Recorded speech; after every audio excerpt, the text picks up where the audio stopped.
हिमाचल में कांग्रेस भाजपा ने झोंकी ताकत। जब आप 1 जून को बटन दबाएंगे तो आप विकसित भारत के संकल्प को पूरा करने का बटन दबाएंगे। भाजपा का एक भी नेता नहीं आया। प्रधानमंत्री जी जो कहते हैं कि उनका दूसरा घर है हिमाचल, वो आपदा के समय आपके बीच आए नहीं। अब चुनाव के समय जरूर आ रहे हैं, बार बार आ रहे हैं। प्रियंका नड्डा के बयानों से तेज हुई सियासी अदावत। पहले वोट मांगते थे जाति के आधार पर। इंदिरा जी ने तो अपने गहने देश को दिए थे जब जंग थी। मेरी माता जी का मंगलसूत्र देश को कुर्बान हुआ है, मेरे पिता शहीद हैं। और ये लोग कहते हैं हम आपके मंगलसूत्र चुराएंगे। गुजरात गए मोदी जी, कहने लगे कि आपकी 2 भैंसें हैं तो कांग्रेस वाले 1 भैंस चुरा लेंगे। प्रियंका ने साधी हमीरपुर संसदीय क्षेत्र की सीटें। मोदी जी, अमित शाह जी और उनके नुमाइंदे क्या करते हैं? यहाँ की चुनी हुई सरकार को गिराने की कोशिश करते हैं। मंडी में कंगना के लिए नड्डा ने वोट घसीटे। एक तरफ मोदी जी के नेतृत्व में भारत आगे बढ़ रहा है और दूसरे तरफ वो घमंडिया गठबंधन के लोग हैं, वो इंडी अलायंस वाले हैं। भाजपा मांग रही देश के मुद्दों पर वोट। ये सारे भ्रष्टाचारी हैं, सब भ्रष्टाचारी। ये कांग्रेस पार्टी आपके ट्राइबल का रिजर्वेशन पर डाका डालने जा रही है। तो कांग्रेस प्रदेश के मुद्दों पर दे रही सियासी चोट। धन बल के साथ चोरों की तरह विधायकों को छुपाकर कभी यहाँ ले जाएंगे, कभी वहाँ ले जाएंगे। मोदी जी के मंत्री और यहाँ के हिमाचल के जितने भी बड़े बड़े भाजपा के नेता हैं, सब धन बल के आधार पर उस सरकार को गिराने में लगे हुए हैं। कितनी शर्म की बात है बहनों और भाइयों।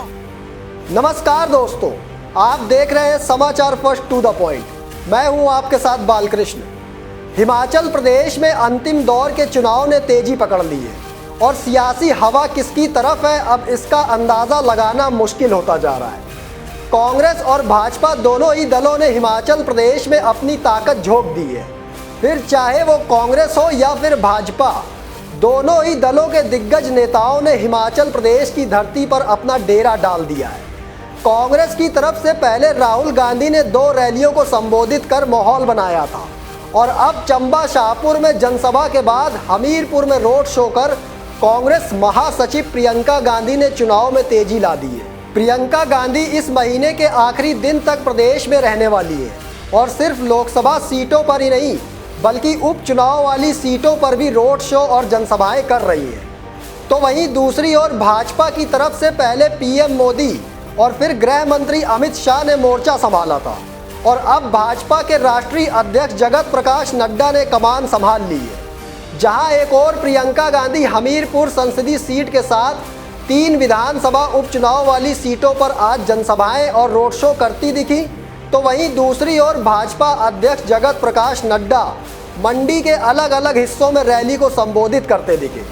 प्रियंका गांधी ने गगरेट, कुटलैहड़ और बड़सर वाली विधानसभा में जनसभाएं कर भाजपा को घेरने का काम किया और हमीरपुर में रोड शो कर कांग्रेस की तरफ से शक्ति प्रदर्शन भी किया।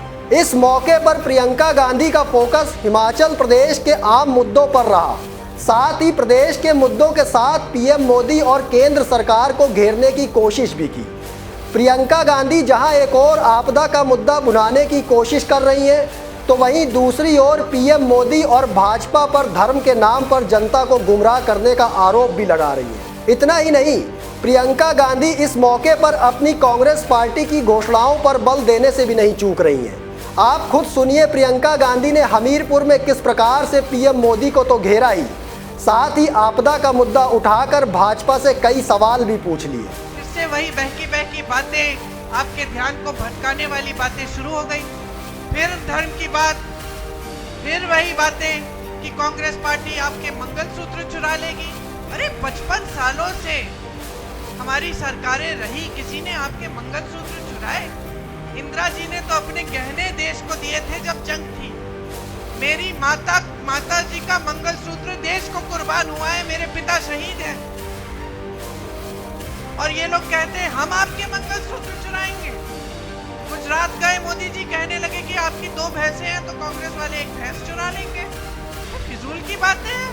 हम लोग हंस लेते हैं, जनता तो हंस रही है, लेकिन गहराई से देखें तो देश के प्रधानमंत्री हैं।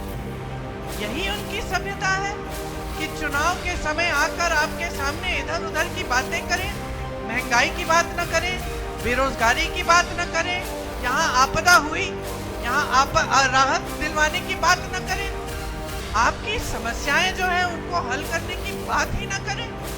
इतना अहंकार हो गया है कि अपने आप को देवता समान समझने लग गए हैं, और इतना अहंकार हो गया है कि सोचते हैं कि चुनाव में भी धर्म का नाम लेके हमें बार बार वोट तो मिल ही जाएंगे, हमें काम करके दिखाने की कोई जरूरत नहीं। तो अब ये पूरा सिलसिला कौन बदलेगा? कौन बदलेगा? हम सब तो हाजिर हैं, लेकिन जब तक आप जागरूक नहीं बनेंगे, जब तक आप नहीं तय करेंगे कि जिस तरह से आपने अपना समाज सभ्य रखा है उस तरह से आप एक सभ्य राजनीति भी इस देश में फिर से स्थापित करना चाहते हैं, तब तक कुछ नहीं बदलेगा। सुक्कू जी ने कहा कि हमारी सरकार है, प्रियंका जी ने बनाई ये सरकार। नहीं, प्रियंका जी ने सरकार नहीं बनाई, सरकार आपने बनाई। मैं तो सिर्फ आपकी आवाज उठाती हूँ, मैं तो सिर्फ आपको आईना दिखाती हूँ कि देखिए ये हो रहा है देश में, इसको रोकिए, शक्ति आपके हाथों में है। हम सब आपके नुमाइंदे हैं, हम आपके प्रतिनिधि हैं, हम लड़ाई लड़ने के लिए तैयार हैं और हम रोज लड़ रहे हैं। यहाँ हमारी सरकार का एक एक मंत्री, एक एक सदस्य, मुख्यमंत्री जी, उप मुख्यमंत्री जी लड़ रहे हैं। इनकी सरकार पे हमेशा खतरा रहता है, लेकिन ये खड़े रहते हैं, लड़ते रहते हैं, आपके बीच आते रहते हैं। वहाँ दिल्ली में राहुल गांधी जी 4000 किलोमीटर कन्याकुमारी से कश्मीर पैदल चले, मणिपुर से मुंबई चले, सिर्फ आपकी समस्याओं को समझने के लिए और आपके बीच आने के लिए, सिर्फ ये कहने के लिए कि जिस देश की रक्षा आपके बेटे सरहद पे कर रहे हैं वो देश एक है, एकजुट रहना चाहिए और उस देश की एकता बनी रहनी चाहिए। राहुल जी को घर से निकालते हैं, संसद से निकालते हैं, तमाम उन पर केस डालते हैं, लेकिन पीछे नहीं हटते, खड़े रहते हैं, लड़ते रहते हैं। हम सब लड़ेंगे और लड़ते रहेंगे आपके लिए। हम इस देश के लोकतंत्र, इस देश के संविधान पर आंच नहीं आने देंगे, लेकिन हमारे साथ आपको लड़ना पड़ेगा, आपको भी जागरूक होना पड़ेगा। इस चुनाव में शुरू से कांग्रेस पार्टी के एक एक नेता ने सिर्फ आपके काम की बात की है। हम गारंटी लाए हैं तो आपके लिए लाए हैं। जिस तरह से प्रदेश सरकार गारंटी को पूरा करने का काम कर रही है, ओपीएस लागू कर रही है, अब महिलाओं के खातों में पैसे डालना शुरू किया है, और जैसे ही चुनाव, जैसे आपने कहा, खत्म होगा फिर से शुरू होगा, उसी तरह से हम देश भर में कुछ गारंटी लाए हैं। महिलाओं के लिए जो आपको प्रदेश सरकार से मिल रहा है वो मिलेगा, लेकिन ऊपर से आपको केंद्र सरकार की तरफ से 8500 रुपए हर महीने आपके खातों में डाले जाएंगे। सरकारी नौकरियां 50% आपको मिलेंगी महिलाओं को। पहले के आरक्षणों के तहत नौजवानों के लिए एक अप्रेंटिसशिप का प्रोग्राम लाएंगे, जिससे 1 लाख रुपए एक सालाना आप कमा पाएंगे। आपका हुनर बढ़ाया जाएगा। जब तक आपकी स्थायी नौकरी नहीं होगी तब तक आप अप्रेंटिसशिप का प्रोग्राम करके कमा पाएंगे।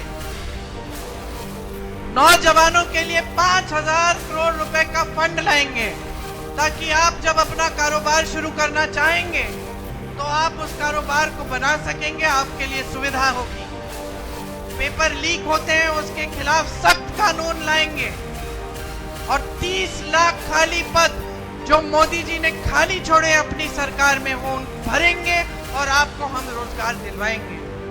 किसान भाइयों के लिए एमएसपी मतलब न्यूनतम समर्थन मूल्य आपका कानूनी अधिकार बनाएंगे।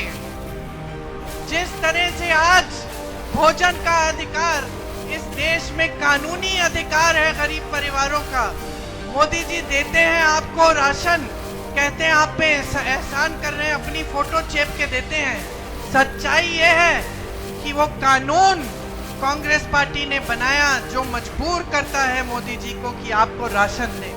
जहां एक और प्रियंका गांधी प्रदेश के मुद्दों पर फोकस कर कांग्रेस के पक्ष में माहौल बनाने की कोशिश कर रही हैं, तो वहीं दूसरी ओर भाजपा अध्यक्ष जेपी नड्डा ने पीएम मोदी और केंद्र के फैसलों को अपने भाषण में ज़्यादा जगह दी है। जेपी नड्डा ने एक बार फिर आरक्षण का मुद्दा उठाया और कांग्रेस पर तो सवाल खड़े किए ही, साथ ही इंडी गठबंधन पर भ्रष्टाचार और घोटाले के आरोप भी लगा डाले। नड्डा बोले, घमंडिया इंडी गठबंधन के नेता या तो बेल पर हैं या तो जेल में हैं। वो घमंडिया गठबंधन के लोग हैं, वो इंडी अलायंस वाले हैं। बोलो, उनको आगे आने दोगे क्या? आने दोगे क्या? ये इंडी अलायंस क्या है? ये इंडी अलायंस भ्रष्टाचारियों का जमावड़ा है। ये सारे भ्रष्टाचारी हैं, सब भ्रष्टाचारी। बोलो, कांग्रेस पार्टी ने भ्रष्टाचार किया था कि नहीं किया था? बोलो, कोयला घोटाला किया था कि नहीं किया था?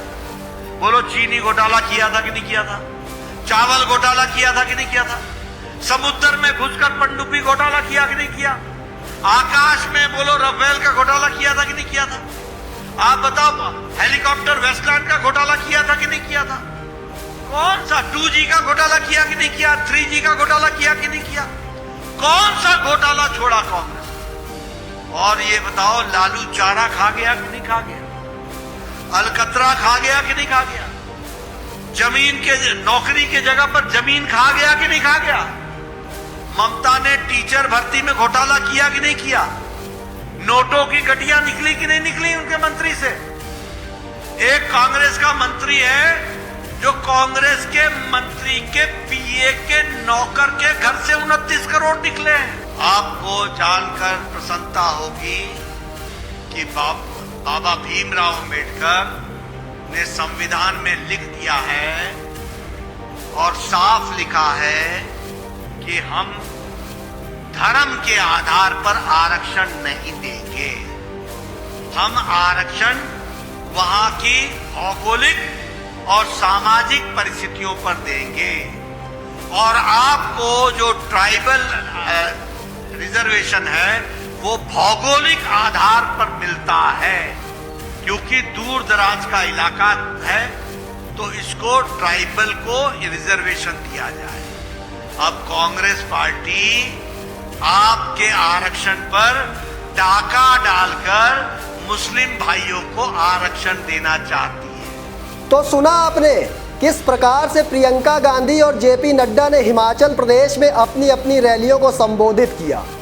कांग्रेस के चुनिंदा मुद्दे हैं जिन्हें कांग्रेस इन चुनावों में लगातार भुना रही है, फिर चाहे वो आपदा का मुद्दा हो, ओपीएस का मुद्दा हो, महिलाओं को 1500 रुपये देने का मुद्दा हो, या फिर बागियों का सरकार गिराने की कोशिश का मुद्दा क्यों ना हो।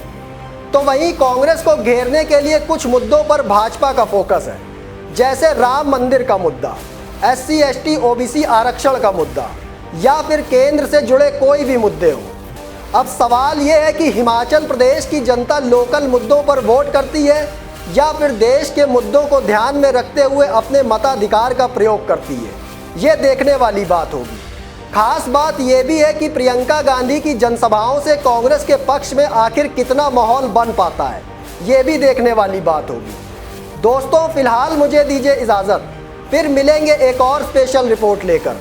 लेकिन कमेंट बॉक्स में आप अपनी राय देना ना भूलिएगा। तब तक के लिए धन्यवाद।